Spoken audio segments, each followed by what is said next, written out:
Welcome to VST news. నేను Mahalakshmi. Present విశాఖపట్నంలో ఎర్ర మట్టి దెబ్బల గురించి పెద్ద ఇష్యూ నడుస్తోందండి. ఈ మట్టి దెబ్బలు ప్రకృతి పరంగా వచ్చినవి, వాటిని చదును చేయడంపై ఇష్యూ నడుస్తోంది. అయితే మనతో పాటు ప్రజా గాయకుడు, రచయిత, ఈయన 3000కు పైగా పాటలు రాశారండి. పాటలు రాయడం అంటే మామూలు పాటలు కాదు, సందర్భానుసారంగా ఆయన పాటలు రాయడంలో దిట్టని చెప్పాలి. దేవిశ్రీ గారు మనతో పాటు ఉన్నారు, వారితో మాట్లాడదాం. నమస్తే సార్. నమస్తే మేడం. మీరు సందర్భానుసారంగా పాటలు రాయడం అనేది అందరికీ వచ్చే కళని నేను అనుకోవట్లేదు. అందులోనూ మీరు ఉత్తరాంధ్ర సమస్యలపై రాశారు. అట్లాగే ఎక్కడ ఏది సంఘటన జరిగినా దానికి అల్లుకుపోతూ మంచి మంచి పాటలు రాశారు సార్. అయితే ఈ రోజు మా కోసం మీరు ఏమేం పాటలు పాడబోతున్నారు, అసలు ఇప్పుడు టీడీపీ కూటమి గెలిచింది, ఉత్తరాంధ్ర సమస్యలపై ఎలా పోరాడబోతున్నారు, మా ప్రేక్షకులు వివరించండి. నా పాటే పోరాటం అండి. నేను పాటను నమ్ముకుని కేంద్ర ప్రభుత్వంలో ఉద్యోగం కూడా రాజీనామా చేసి 98లో పాటే ప్రస్థానంగా జీవిస్తా ఉన్నాను. పాటే నా ఆస్తి. ఎందుకంటే నా గొంతు, మా అమ్మ మా నాన్న నాకు గొప్ప గొంతు ఇచ్చారు. మా అమ్మ నాన్న కోసం రాసినప్పుడు అంటాం, నీ గొంతు నాకు ఇచ్చి గొప్పవాడిని చేసావమ్మ అని చెప్పి. సో నేను ఉద్యోగం చేసుకుంటే ఆ పక్క సీటు వరకు ఆ పక్క సీటు వరకు పరిమితం అవుతాను. ఈ రోజు ప్రజాగాయకుడిగా, గద్దర్ వంగపండి శిష్యుడిగా ఈ రోజు వేలాది మంది ప్రజల్లో నేను చిరస్థాయిగా ఉన్నాను అంటే నా పాటే ప్రస్థానం. అందుకు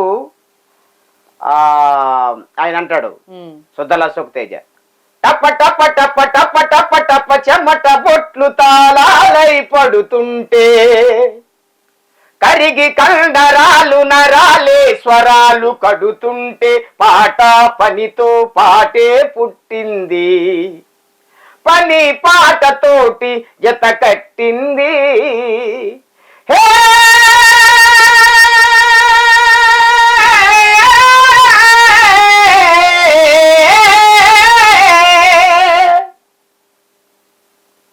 ఆదిమ కాలం నందు ఆ నది తీరాలందు గూడులు నిర్మించి జనుల గొంతు గూడి గడిపినప్పుడు, ఆకలి మంటల బాటలు ఆకల తీరే వేటలు అలమట చెందే ఊపిరి అలసటయే మొదటి పాట. టప టప టప టప టప టప చెమట బొట్లు తాళాలై పడుతుంటే, కరిగి కండరాలు నరాలే స్వరాలు కడుతుంటే, పాట పనితో పాటే పుట్టింది, పని పాటతోటి జత కట్టింది. హే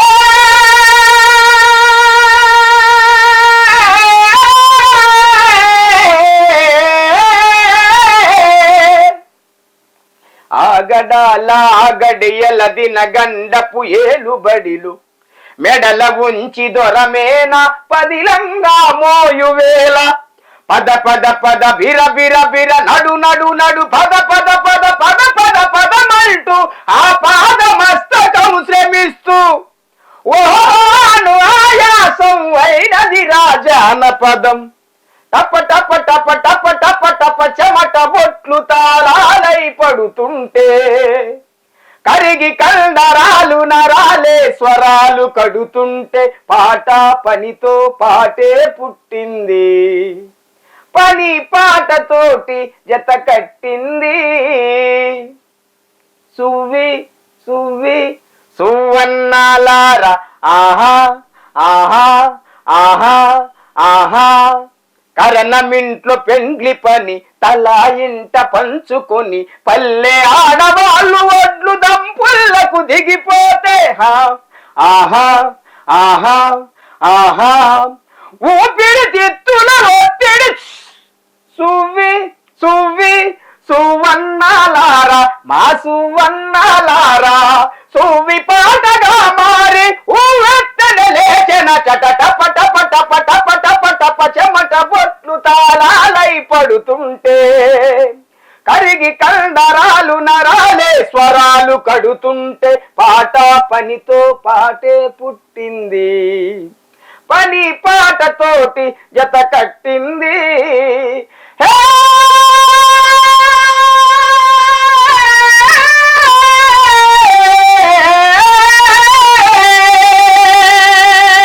కడలి తల్లి కడుపులోన కడతేరే బుడగలవలి మృత్యువు కౌగిలిలో అను నిత్యమైన జీవితాలు గాలి తణుకులులోన తోలి సోలి హైలేసో హైలేసా హైలేసో గీతము దిగజాలరి గొంతుకరుండి టప టప టప టప టప టప చెమట బొట్లు తాళాలై పడుతుంటే కరిగి కండరాలు నరాలే స్వరాలు కడుతుంటే పాట పనితో పాటే పుట్టింది పని పాటతోటి జత కట్టింది. అది మేడం పాట. అద్భుతంగా అద్భుతంగా ఉందండి. అసలు అంటే మేము లైవ్ లో చూడడమే, మీరు ఛానల్లో ఇచ్చినవి ప్రత్యక్షంగా అసలు మీ వాయిస్ దేవుడు అనేది మీకు నిజంగా అది భగవంతుడి గొప్ప వరం అని చెప్పుకోవాలి. అలాగే మరి ఇప్పుడు రీసెంట్ గా మీరు పవన్ కళ్యాణ్ గారికి కూడా ట్వీట్ చేశారు ఈ ఇష్యూస్ మీద, దాని గురించి చెప్పండి మాకు. అంటే ఎర్రమట్టి దిబ్బలు మన తరతరాల వారసత్వ సంపద మేడం. ఆ పాట రాసి నాకంటూ ఒక యూట్యూబ్ ఛానల్ ఉంది. ఆ యూట్యూబ్ ఛానల్లో ఇది పోస్ట్ చేశా. పోస్ట్ చేసిన తర్వాత కూడా వాళ్ళందరికీ కూడా ట్యాగ్ చేస్తూ చెప్పా.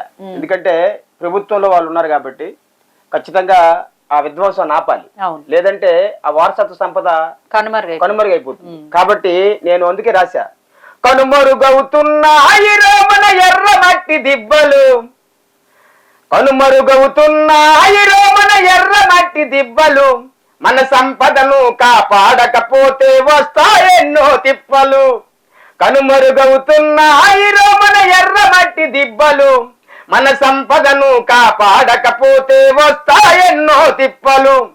ఎన్నో సినిమాలలో చూసాము ఎర్రమట్టి దిబ్బలు, ఎన్నో సినిమాలలో చూసాము ఎర్రమట్టి దిబ్బలు, ఎన్నో సినిమాలలో చూసాము ఎర్రమట్టి దిబ్బలు. వాటిని ఒకసారి తాకితే పోతాయెన్నో రోగాలు, వాటిని ఒకసారి తాకితే పోతాయెన్నో రోగాలు. ఈ మాట నేను ఎందుకు అనండి మేడం, మేము చిన్నప్పుడు మట్టిలో ఆడుకుండేవాళ్ళం. మట్టిలో ఆడుకుంటే ఆ మట్టిలో ఇమ్యూనిటీ పవర్ ఉంటది నిజంగా. మట్టిలో ఆడుకునే వాళ్ళకి ఎటువంటి రోగాలు కూడా రావు. అందుకు ఆ ఎర్రమట్టి దెబ్బలను ఒకసారి తాకితే ఎన్నో రోగాలు పోతాయి మేడం. నేను నిజంగా అక్కడికి వెళ్ళి చూస్తే ఆహ్లాదకరంగా ఉంటది.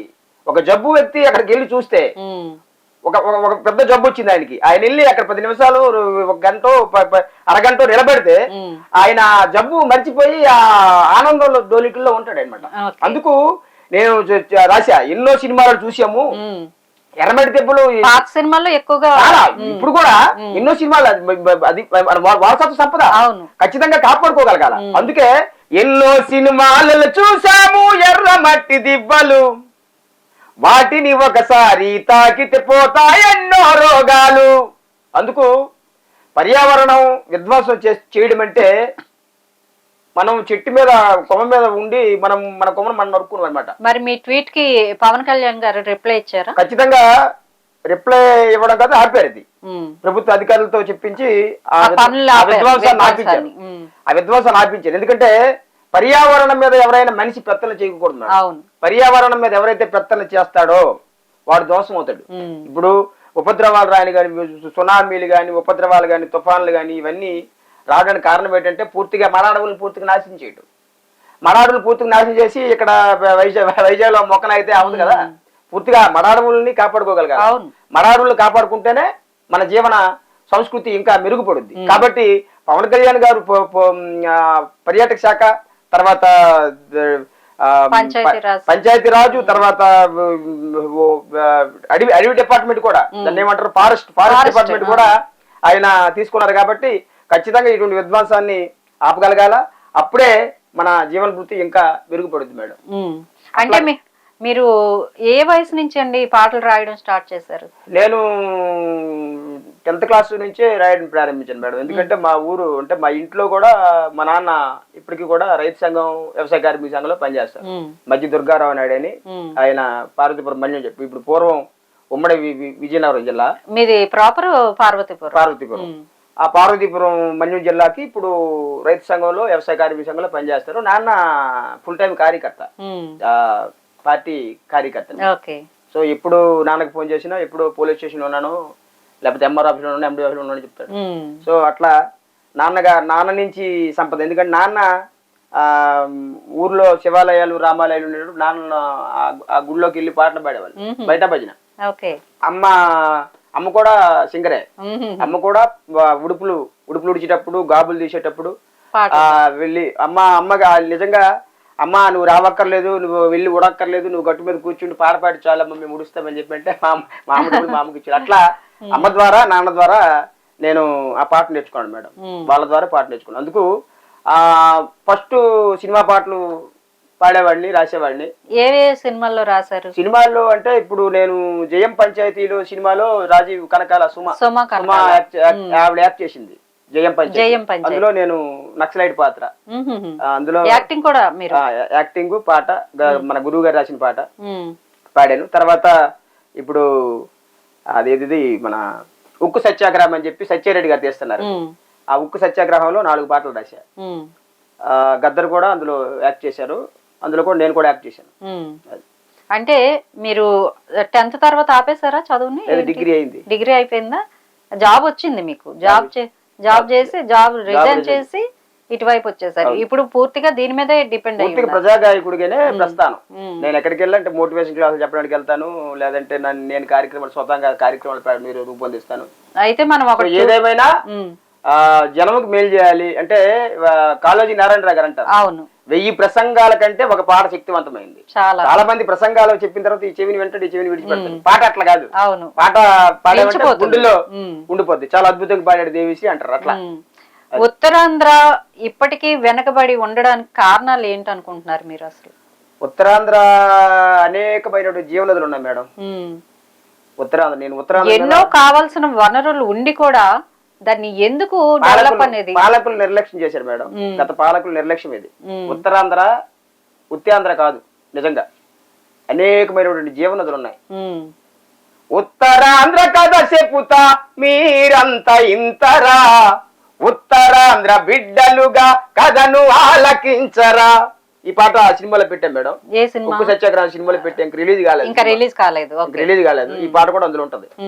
ఉత్తరాంధ్ర కథ చెప్పుతా మీరంతా ఇంతరా, ఉత్తరాంధ్ర బిడ్డలుగా కథను ఆలకించరా, నాగావళి సువర్ణముఖి వంశధార నదులురా, జంజావతి సీలేరు గోస్తలి సెలయేలురా, పరవళ్ళు తొక్కుతున్న నదులే ఒకవైపురా, వీళ్ళుగా మారాయి చూడు భూములెంకొక వైపురా, ఉత్తరాంధ్ర కథ చెప్పుతా మీరంతా ఇంతరా, ఉత్తరాంధ్ర బిడ్డలుగా కథను ఆలకించరా, రైతే రాజన్నారు రైతు నడ్డి ఇరిసారు, బువ్వలేకుండా మాకు బతుకు బారవు చేశారు, వాన పిక్కు సెజ్జులతో దగా చేయ చూశారు, రైతులు భూములను వీరు అప్పనంగా గుంజారు, ఉత్తరాంధ్ర కథ చెప్పుతా మీరంతా ఇంతరా, ఉత్తరాంధ్ర బిడ్డలుగా కథను ఆలకించరా,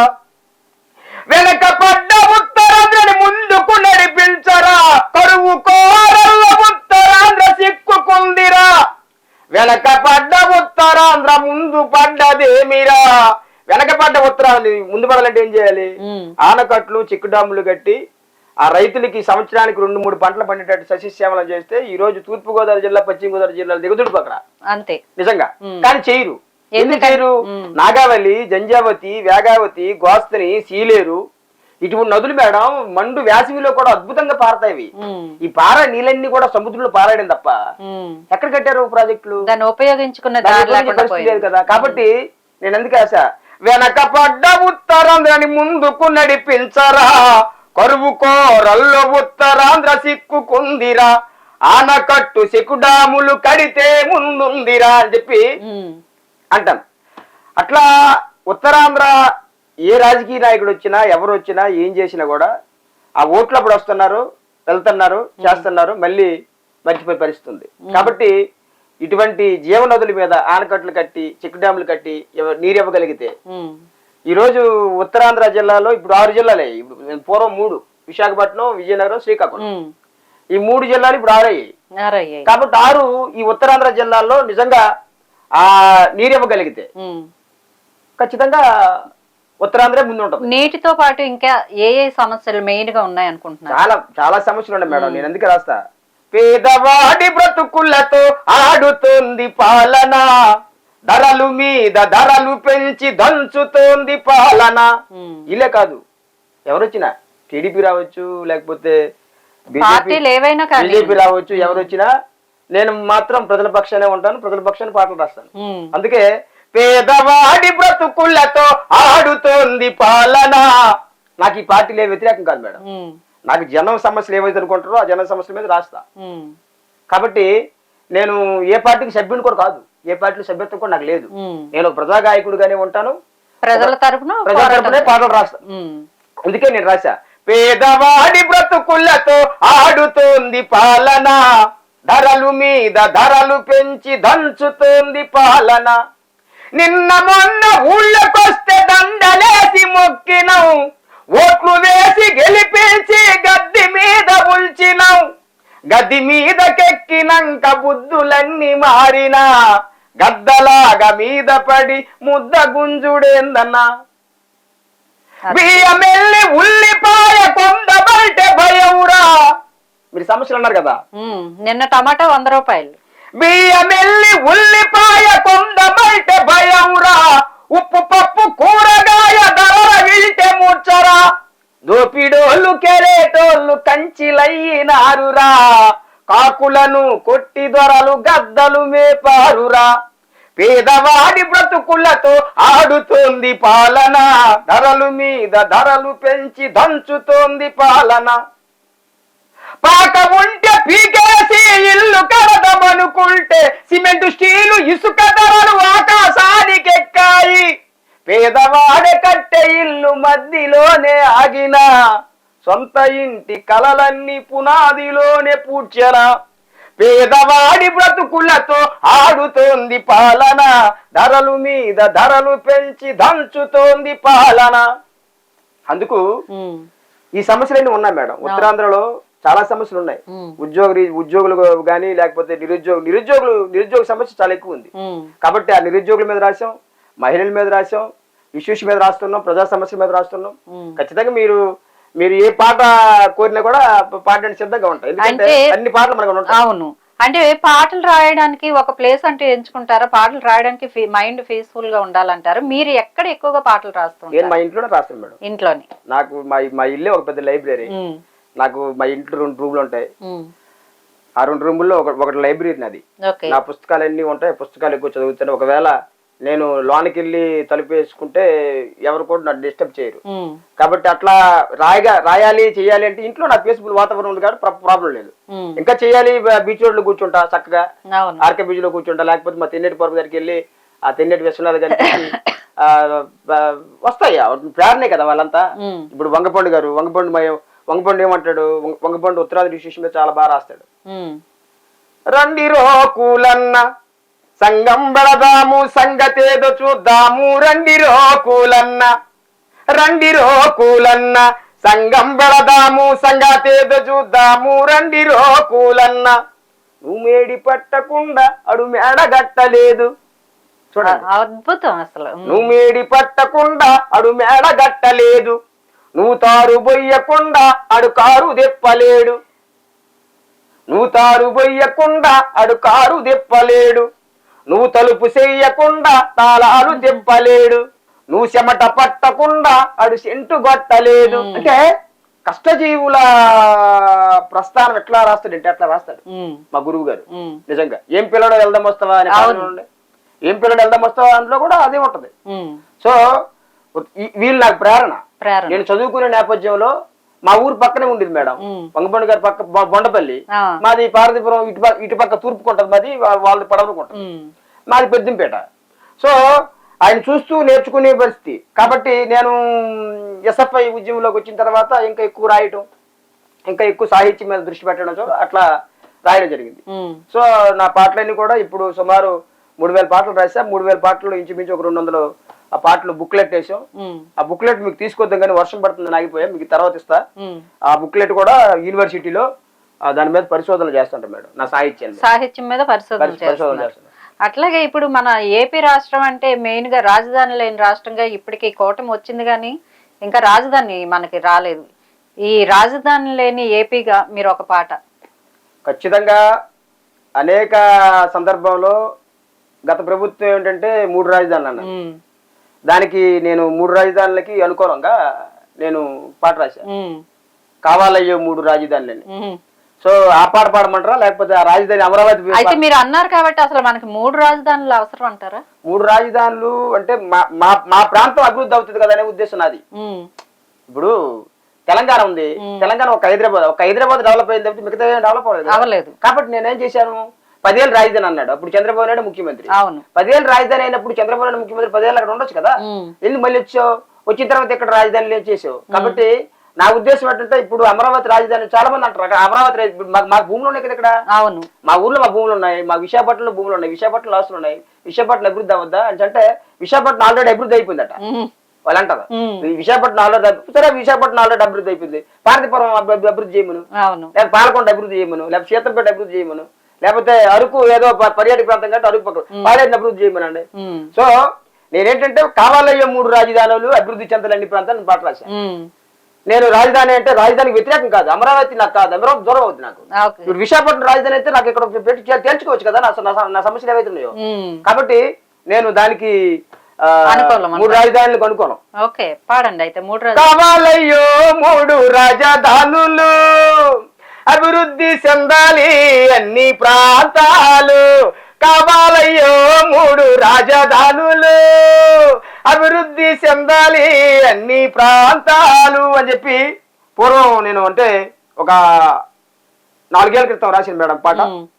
కాబట్టి నేను రాయలేని పాట అంటూ ఉండదు. అప్పుడు మరి వైసీపీ సీఎం కి గానీ ఎవరికైనా వినిపించడం జరిగిందా? వెళ్ళే పాటలు కూడా ఇప్పుడు సోషల్ మీడియాలో చాలా అద్భుతంగా వెళ్ళిపోతాయి కదా మేడం. ఆల్రెడీ అన్ని టీవీ ఛానల్ వచ్చింది, అన్ని టీవీ ఛానల్ ఆ పాట వచ్చింది. ఆట పాట పెట్టా మన జీవీఎంసీ గాంధీ బొమ్మ దగ్గరే 3 రాజధానులు కావాలని చెప్పి నేను ఆట పాట పెట్టాను. అన్ని కార్యక్రమాలు అన్ని టీవీ ఛానల్ వచ్చి అన్ని టీవీ ఛానల్ టెలికాస్ట్ చేసాయి. సో అటువంటి సందర్భం. కాబట్టి ఏదైతే నేను ప్రజా గాయకుడిగా నేను చెప్పాను కదా మేడం, నాకు ఏ రాజకీయ పార్టీతో సంబంధం లేదు. ఏ రాజకీయ పార్టీ ఒకవేళ పిలిచినా నేను వెళ్ళను. నేను ప్రజా సమస్యల మీద గాయకుడిగా ఉంటాను, ప్రజా సమస్యల మీద నేను పాడతాను. కాబట్టి చాలా మంది చాలా అవార్డులు ఇచ్చారు, అవార్డులు తీసుకున్నాను. గాయకుడిగా కవిగా ఇచ్చారు. ఇప్పుడు జగన్మోహన్ రెడ్డి గారు ఇచ్చారు, కిరణ్ కుమార్ రెడ్డి గారు ఇచ్చారు, రాజశేఖర రెడ్డి గారు ఇచ్చారు, రోసయ్య గారు ఇచ్చారు, రాష్ట్రపతి చేతుల మీద కూడా తీసుకున్నాం. సో తప్పులేదు, గాయకుడిగా కవిగా ఇచ్చినప్పుడు తప్పే ఉంది. నా సాహిత్యం ఏదైతే ఉందో నా సాహిత్యాన్ని మెచ్చి ఇచ్చారు కాబట్టి తీసుకున్నా. ఖచ్చితంగా కళాకారుల్ని, ఎందుకంటే మహిళల్ని ఎక్కడైతే పూజింపబడతామో అక్కడ దేవత ప్రత్యక్షం అవుతారు అంటారు కదా మేడం. నేననేది ఏంటంటే కళాకారులు ఏ ప్రభుత్వాలు అయితే చూస్తాయో ఆ ప్రభుత్వాలు 4 కాలాల పాటు చల్లగుంటాయి మేడం. ఇది పక్క. ఎందుకంటే ఒక పాట ద్వారా చెప్పే పరిస్థితి. ఎందుకంటే 1000 ప్రసంగాలు చెప్పాను ముందే, ప్రతి మీటింగ్ లో అదే చెప్తా, ప్రతి ఇంటర్వ్యూలు కూడా అదే చెప్తా. 1000 ప్రసంగాల కంటే ఒక పాట శక్తివంతమైంది. ఇప్పుడు నా వాట్సాప్ స్టేటస్ కూడా అదే ఉంటుంది, 1000 ప్రసంగాల కంటే ఒక పాట శక్తివంతమైంది. కాబట్టి పాట అనేది ఆ పాట సూటిగా వెళ్తుంది మేడం. ఇప్పుడు మీరు మీ అమ్మ నాన్నగారి నుంచి వారసత్వంగా వచ్చిందన్నారు, మరి మీ పిల్లలకు కూడా ఈ వారసత్వాన్ని అందిస్తున్నారు? నా పిల్లలు కూడా శ్రీశ్రీ గారి మహాప్రస్థానం కవితలు వాళ్ళు కూడా యూట్యూబ్ లో ఉంటాయి. చిన్న బాబు పెద్ద బాబు ఇద్దరు కూడా చాలా అద్భుతంగా, ఇద్దరు మగ పిల్లలు. వాడు ఒక 20 కవితలు, వీడు ఒక 20 కవితలు మొత్తం చూడకుండా చెప్పేస్తాం. మన్ను తిన్న పాముల మనుషులు బ్రతికేటప్పుడు మనకెందుకులే అని కనులు మూసుకున్నప్పుడు మండిన గుండెల మంటలు నెత్తురు చల్లారున ఏదో ఒకనాడు మనకు విప్లవాలు తప్పున వస్తున్నాయి వస్తున్నాయి వస్తున్నాయి జగన్నాథ చక్రాలు వస్తున్నాయి దొర్లుకుంటూ పొర్లుకుంటూ పులిమేరలు దాటుకుంటూ దిగంతాల చిల్లులు పడే అగ్నిదారలై కురియని చెప్పి వాడు చెప్పేస్తున్నాడు. తర్వాత నాన్న ఓ నాన్న అనే పాట నా చిన్న కొడుకు చాలా అద్భుతంగా పాడతాడు. నాన్న ఓ నాన్న నీ మనసే వెన్నా అమృతం కన్నా నీ ప్రేమే మిన్నా ఏ చోట నీ ఉన్నా నా మదిలో నీవే నాన్నా ఏ చోట నీ ఉన్నా నా మదిలో నీవే నాన్నా పూజించే దైవం నీవే నిన్నే పూజిస్తా నాన్న ఓ నాన్న నీ మనసే వెన్నా అమృతం కన్నా నీ ప్రేమే మిన్నా నేను అమ్మ కడుపులో పడగానే మురిసిపోయినావంట, మై మరసిపోయినావంట. నేను మా నాన్న ఇట్లా మురిసిపోతుంటే నేనేమో ఎందుకు ఇట్లా ఆ ఫీలింగ్ ఉండేది.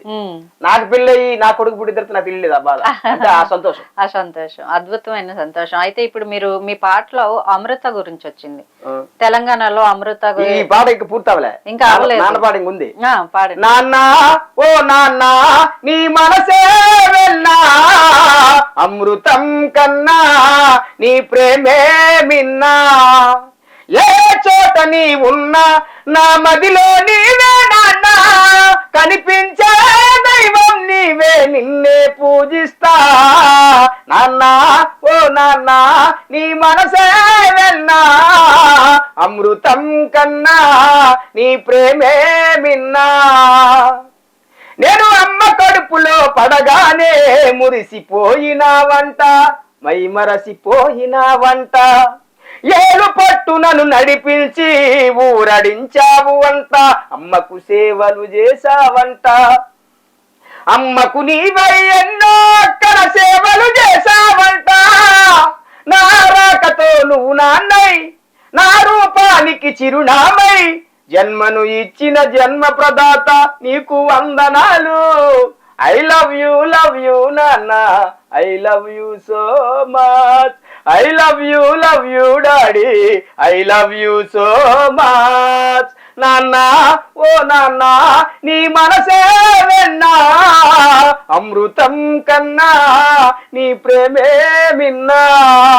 స్కూలు కాలేజీ ఉన్నత చదువులు చదివించావు నాన్న, నాకై కూడా పెట్టావు నాన్న.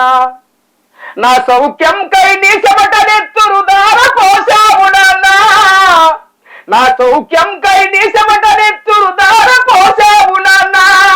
నేను బాగుంటే చాలన్నావు, నేను బాగుంటే చాలన్నావు, నా ఇష్టానికి మేలన్నావు. చిరునవ్వు వెనక కంటి చెమ్మను ఎలా దాచినావు.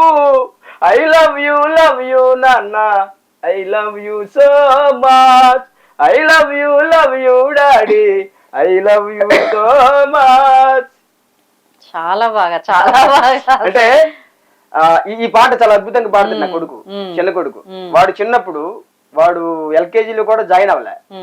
ఎల్కేజీలో కూడా జాయిన్ అవ్వకపోతే మా ఊరు వెళ్ళేటప్పుడు మా నాన్న, అరే నాన్న ఈ పాట పాడు, నాన్న పాట పాడు అంటే చాలా చక్కగా పాడేవాడు. సో అవి వచ్చేస్తుంది మేడం, అంటే ఆ సంపద వచ్చేస్తుంది. నేను ఇంట్లో ఉంటా, ఏదో ఒక రికార్డ్ చేస్తా, ఇది ఇలాగే ఉంటుంది, కెమెరాల స్టూడియో లాగా ఉంటుంది ఇల్లు కూడా. నా పాట నేను రికార్డ్ చేసుకుంటా, వాడు ఇటు తిరుగుతుంటాడు కదా, ఇక్కడ తిరుగుతూ వింటాడు, విని అందుకు అట్లా మా భార్య కూడా పాడేస్తుంటది ఆవిడ. మీరు ఎమోషనల్ సాంగ్స్ కూడా చాలా బాగా పాడతారు, ఎందుకంటే అమృత అనేది అందరికి తెలిసింది, తెలంగాణలో జరిగింది. అవును మేడం. అమృత మీద మీరు ఒక పాట పాడారు, మా కోసం పాట. ఎన్నో కలలను కన్నావే, నీ కలలను కల్లలు చేసారే, ఎన్నో కలలు కన్నావే, నీ కలలను కల్లలు చేసారే. మానవత్వము లేకుండా నీ భర్తను చంపివేశారే, మానవత్వము లేకుండా నీ భర్తను చంపివేశారే. ప్రేమే నేరమా,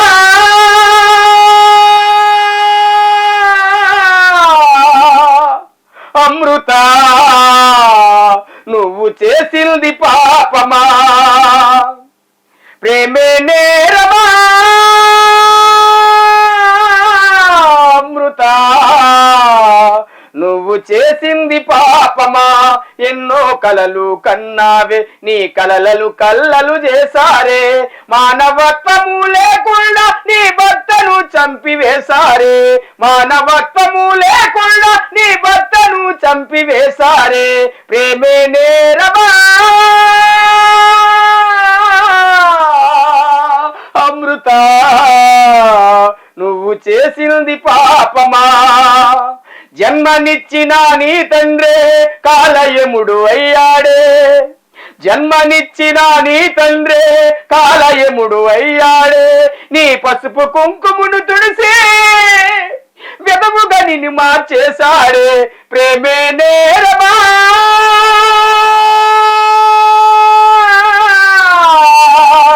అమృత నువ్వు చేసింది పాపమా. అంటూ నాకు ఆడపిల్లలు లేరు మేడం. ఇప్పుడు నాకు తోడబుట్టుడు కూడా ఆడపిల్లలు లేరు. మా అమ్మకి 4 కొడుకులు. లేకపోయినా ఒక ఆడపిల్ల గురించి ఎంత అద్భుతంగా హృదయాలను కదిలించే విధంగా ఉంది. నాకే కళ్ళం నీళ్ళు వచ్చాయి మీ పాట వింటుంటే.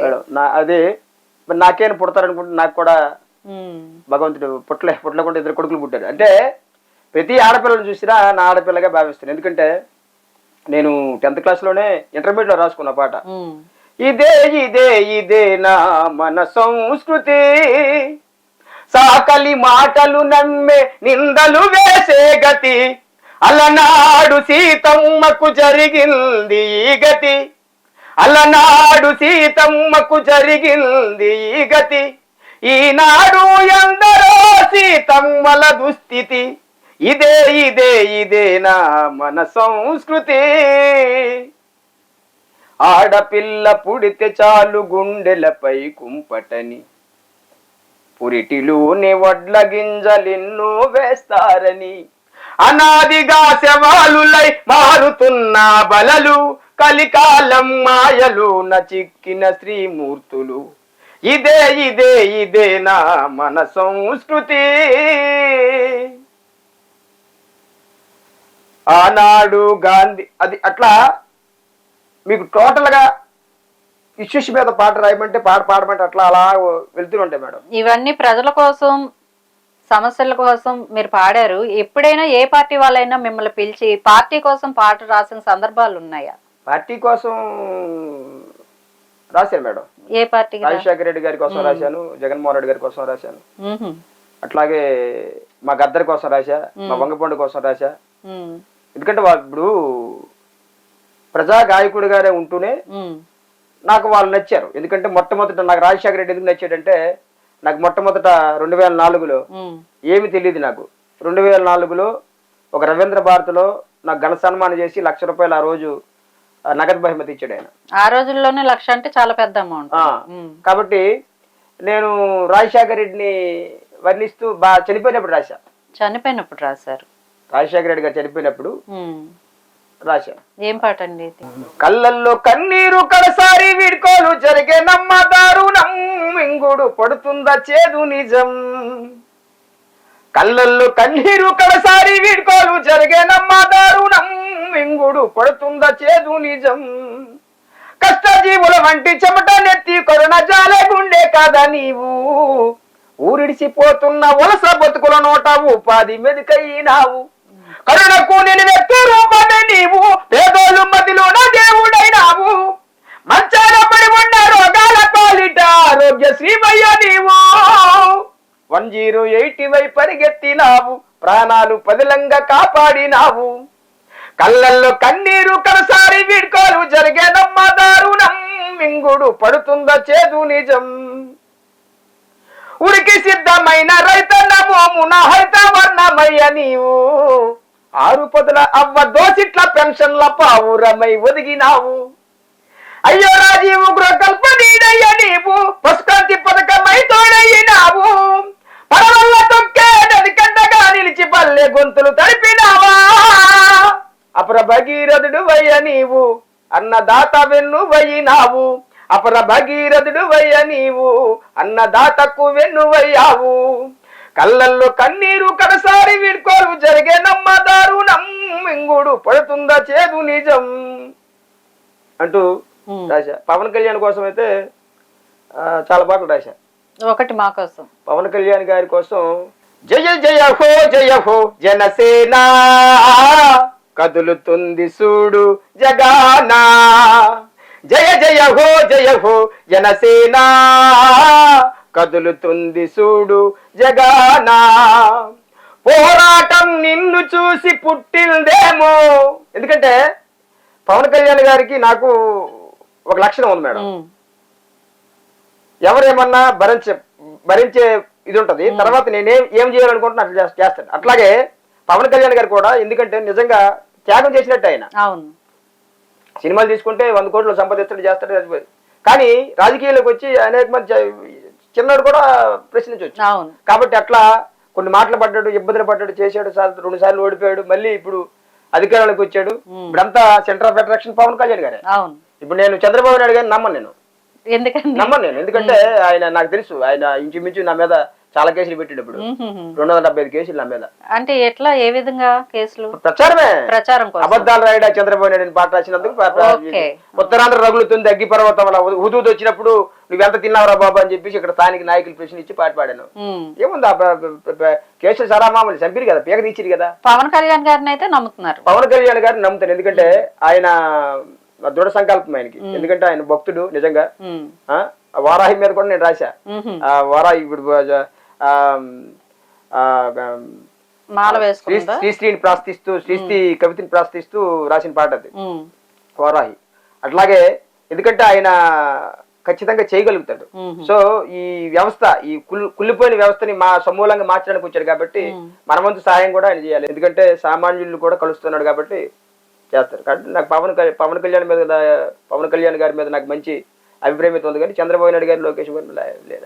ఓకే, అయితే వైసీపీ ఇంటికి పంపించడం వెనుక అసలు ఏంటి? అంత పాలన బాగోలేదా? వైనాట్ 17519 ఓవర్ కాన్ఫిడెన్స్ అది ఏంటి అసలు? ఏంటి వైసీపీ పాలన పట్ల మీ స్పందన ఏంటి? ఏం లేదు మేడం, కార్యకర్త అనేవాడు ఒక పార్టీకి కార్యకర్త జెండా మోస్తాడు, ఆ కార్యకర్తను పట్టించుకోపోవడం. తర్వాత చాలా సమస్యలు, ఇప్పుడు మొన్న గాజువాకి వెళ్తే మాయి గారు ఆకుల అప్పుడు ఉన్నాడు కానీ ఒక ఆయన ఉన్నారు, ఆయన కాంట్రాక్టర్. ఆయన యాక్చువల్ గా ఆయన పనులు చేస్తాడు. పనులు ఎంతకాలం పెడతాడు, డబ్బులు అప్పులు చేసి ఎంతకాలం పెడతాడు డబ్బులు రాకపోతే. కాబట్టి ఈ మద్యం దీని మీద కూడా చాలా వ్యతిరేకత వచ్చింది. ఎందుకంటే కల్తీ మద్యం తాగి చాలా కొన్ని వేల మంది చచ్చిపోయారు. కాబట్టి ఆ కల్తీ మద్యం, కాబట్టి మద్యం కూడా వచ్చి, అంటే మీకు ఓవర్ కాన్ఫిడెన్స్. అంటే ఒక ఎమ్మెల్యే కూడా నేను కనలేకపోతే, ఇప్పుడు ఒక అధికారంలో ఉండి అధికారంలో ఉండి ఎన్నిసార్లు ప్రశ్న పెట్టారండి మీరు? అధికారంలో ఉండి మీరు ఎన్నిసార్లు ప్రశ్న పెట్టారు? అధికారం పోయిన తర్వాత కదా ప్రశ్న పెట్టారు. ఏదో మీదే ఆకాశం చూడబడలేదు కదా. మీరు నాయకులు, ప్రజలు ఎన్నుకున్న నాయకులు కాబట్టి ప్రజలకు సమాధానం చెప్పాలా. ఒక ఎమ్మెల్యే నేను కలవకపోతే, ఒక మినిస్టర్ కలవకపోతే సామాన్యులు అట్లా కలుస్తారు. కాబట్టి ఇదంతా వ్యతిరేకత మేడం నిజంగా. వాడు ఏదో సంక్షేమం, ఏదో బట్టలు నొక్కాడు ఇచ్చాడు కాకుండా ఇవన్నీ మర్చిపోయాడు. అవి ఇస్తే లాభం ఏముంది?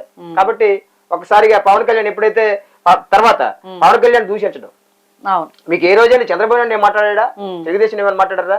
పవన్ కళ్యాణ్ మాట్లాడితే పవన్ కళ్యాణ్ 4 రూపాయలు అని చెప్పేసి చాలా ఇబ్బంది పెట్టి, చాలా అది ఇరిటేట్. అంటే పచ్చి బూతులు మాట్లాడేవాళ్ళు చాలా మంది. ఇప్పుడు మొత్తం తగ్గింది. కానీ తర్వాత అధికారంలోకి వచ్చిన తర్వాత పవన్ కళ్యాణ్ కూడా ఏమన్నారు, ఆయన ఏమన్నారంటే, నేను ప్రతిపక్ష, అంటే మీకు హిట్లర్ లాంటి వాడు కూడా, హిట్లర్ లాంటి వాడు ఎందుకు లాస్ట్ ఆత్మహత్య చేసుకున్నాడు మేడం? హిట్లర్ ఎందుకు ఆత్మహత్య చేసుకున్నాడు అంటే కక్షపూర్తి రాజకీయాలు చేయకూడదు. ఇప్పుడు మీరు నాకు కొట్టారు అనుకోండి, తెలియ కొట్టారులే ఏముందలే అని చెప్పి సొగ్గించుకుంటే ఉంటది. తర్వాత నేను తిరిగి కొడితే బాగోదు కదా. కాబట్టి ఆ కొట్టినట్టు కొట్టిన టైప్ లో రాజశేఖర రెడ్డి కొడుకు జగన్మోహన్ రెడ్డి భావించాడు. కాబట్టి రాజశేఖర రెడ్డి గారికి ఈయనకి చాలా తేడా ఉంది. ఆయన ప్రతిదీ ఇష్యూస్ మీద జనం మీద ఉండడు, ఏదో సమస్య ఉంటే ప్రెస్ మీట్ పెట్టేవాడు, తెలుసుకుంటాడు, అంత చేసేవాడు. ఈయన ఎప్పుడైనా ప్రెస్ మీట్ పెట్టాడా? మొత్తం దాన్ని ఏమంటే ఒక అహంకారం ఎలా నియంతలా ఉండేవాడు.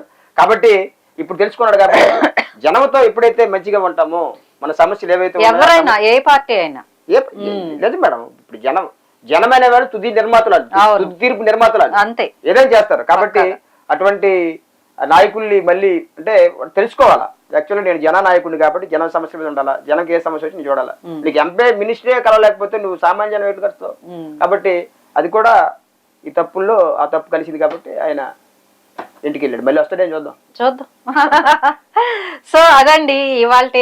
అంటే మనం ప్రత్యక్షంగా చూసేది వేరు, పరోక్షంగా చూసేది వేరు ఉంటుంది. ఆయన ప్రజా గాయకుడు అన్న పేరుని సార్థకంగా ఆయన నిలుపుకుంటారు అనడానికి ఈ పాటలే నిదర్శనం. అట్లాగే సమస్యలపై కూడా ఎక్కడ ఏ సమస్య ఉన్నా ఆయన పోరాటంలో ముందుంటారండి. సో సార్, నిజంగా మీలాంటి కళాకారుల్ని మేము కలవడం మాకు అదృష్టంగా మేము భావిస్తున్నాము. Thank you very much sir. Thank you very much.